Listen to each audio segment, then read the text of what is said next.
proche la Serbie de l'Union européenne? Oui, parce que la Serbie est restée d'une certaine manière le vilain petit canard au sein de l'Europe ou au sein de ceux qui ont vocation à adhérer à l'Europe. Et c'est vrai que quelqu'un comme Boris Tadić a fait énormément pour faire progresser la Serbie.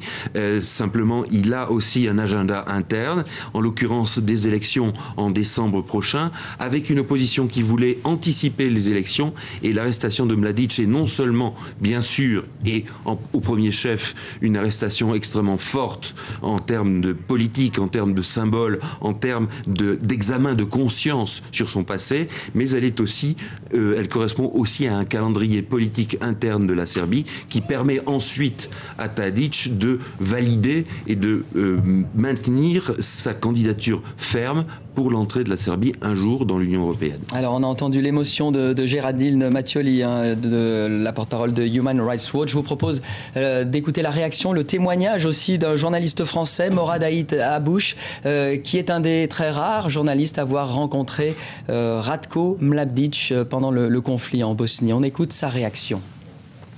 Ça fait quand même quelques années qu'il jouissait d'une véritable impunité. On peut dire que quand même, pendant des années et des années, il a pu vivre en toute tranquillité à Belgrade. Moi, il y a encore 5 ans, j'ai essayé de l'approcher via l'église orthodoxe. C'est vrai que c'était difficile, il était protégé et même très protégé. Pendant la guerre, ce qui est sûr, c'est qu'en fait, là aussi, aucun journaliste n'avait pu l'approcher. Moi, au moment où je le rencontre, c'était donc en 1995, quelques jours après les massacres de Srebrenica, et j'ai eu, je pense, la chance, parce qu'en fait, pour la première fois, on a pu parler, notamment évoquer des questions qui, jusque-là, étaient quand même des questions essentielles, qui étaient cette politique de purification ethnique qui, évidemment, nous scandalisait tous.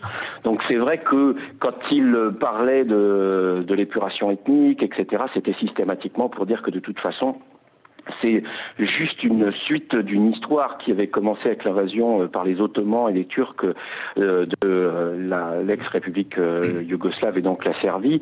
Et donc à chaque fois que je lui posais des questions sur ses motivations, etc., j'avais affaire à quelqu'un qui de toute façon n'avait rien d'un militaire rationnel, en tout cas qui avait, comment dire, une vraie logique de militaire dans la guerre qui l'opposait aux musulmans. Donc oui, c'est une véritable satisfaction, parce qu'à un moment j'ai cru vraiment que les gens n'allaient pas le livrer. Il faut quand même rappeler qu'à l'époque de l'arrestation de Radovan Karadzic, ou de Arkan plutôt, qui était un des plus grands criminels serbes, l'ancien Premier ministre Djindjic avait été, lui, assassiné peu de temps après dans un restaurant, espèce de crime mafieux assez honteux et scandaleux. Donc oui, voilà, j'espère qu'il n'y aura pas de répercussions maintenant sur les autorités yougoslaves, ex-yougoslaves, serbes donc, après son arrestation.